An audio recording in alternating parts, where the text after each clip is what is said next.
ওই যে কথাতে আছে, হুড়মুড়িয়ে যাত্রা যা করে বিধাতা। তো আমি আর আমার বড়মশাই তার কাজের জায়গা থেকে আসার পরে হঠাৎ করে আমার শাশুড়ি মা আদেশ করে যে দুর্গা ঠাকুরের ঘট বসাতে হবে। তখন পুজোর আর একদিন বাকি, পঞ্চমীর দিন আমার শাশুড়ি মা আমাদের এই কথাটা বলল। তো সেই দিনকে আমাদের বাজার কমপ্লিট করতে হবে। ছোট কাজ কাজ, বড় কাজও কাজ, কাজ কাজই হয়, তাই না? তো এতটা ব্যস্ততার মধ্যেও আমরা ঠাকুরের সব কিছু রেডি করেছি আমাদের সামর্থ্য অনুযায়ী। হ্যাঁ, আমরা কোটিপতি নই, আমরা গরিব। তাই গরিবানা মতে যতটুকু পেরেছি মাকে আমরা দিয়েছি। আর এই সাইডে দেখো আমি যা যা বাজার করেছি সবটা একটু একটু করে গোছাচ্ছি। হ্যাঁ বন্ধুরা, একটু লেট হয়ে গেছে ভিডিওগুলো দিতে। আমার শরীরটা খুব একটা ভালো ছিল না, যার জন্য আমি এডিট করতে পারিনি, তোমাদের কাছে শেয়ার করতে পারিনি। এই যে বালতিতে দুধ দেখছো না, এই দুধ দিয়ে আমি মাখা সন্দেশ বানিয়েছি, তোমরা সব একটু একটু দেখতে পাবে। তো ফল সাজানো তো কমপ্লিট হয়ে গেছে, দশকর্মার বাজারটাও রেডি হয়ে গেছে। আর বাজারে যাওয়ার আগে শাশুড়ি মাকে আমি বলেছি তোমরা উনানটা জেলো। নতুন একটা উনান করেছি, উনানের ভিডিও আমি ছেড়ে দিয়েছি আগেই, তোমরা শর্ট ভিডিওর মাধ্যমে দেখে নিয়েছো। তো উনানটাতেই নাড়ু মোয়া সব পাক দেওয়া হবে।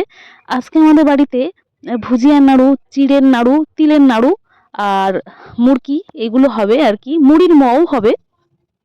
তো বন্ধুরা একটা কথা কি জানো, এক মা আসছে আর এক মা আদেশ করেছে, অর্থাৎ মায়েদের আদেশ। মায়েদের আদেশ তো পালন করতেই হবে। তো এই সাইডে দেখো তিলের নাড়ু কমপ্লিট হয়ে গেছে। এটা আমার শাশুড়ি মা আর শ্বশুর মশাই দুজনে মিলে করেছে। এরপরে দেখো চিড়ের মোয়া রেডি করা হচ্ছে। আর তোমাদের বাড়িতে কে কি নাড়ু করেছে একটু কমেন্ট করো, ঠিক আছে? তো এই সাইডে আমি খুন্তি ধরেছি আর আমার শাশুড়ি মা আস্তে আস্তে ঢেলে দিচ্ছে। তো এখন আমরা মোয়াগুলো রেডি করছি। একটা কথা বলতে ভুলে গেছি, মাটির ঘট কিন্তু বসাইনি, তামার ঘট বসিয়েছি, 1 বছর ঘরে থাকবে। তো আমি খুব আনন্দ সহকারে যে কোনো কাজ করি, নিজে হাতে ভোগ রান্না করা পছন্দ করি। জানো তো আমি অল্প অল্প করে সব কিছু দিয়েছি। আমাদের বাড়ির দুধ ছিল, সেখান থেকে আমি ছানা দিয়েছি, তারপরে ক্ষীর বানিয়েছি, মাখা সন্দেশ বানিয়েছি। সেটা না আমি খুব আনন্দের সহকারে করেছি।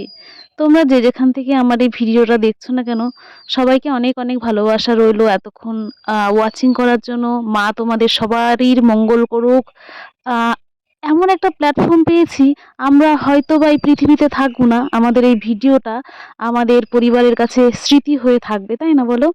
তো সবাই সুস্থ থেকো, ভালো থেকো। নেক্সট কোনো ভিডিওতে আবার দেখা হবে, অনেক গল্প হবে, অনেক কথা হবে। চলো টাটা।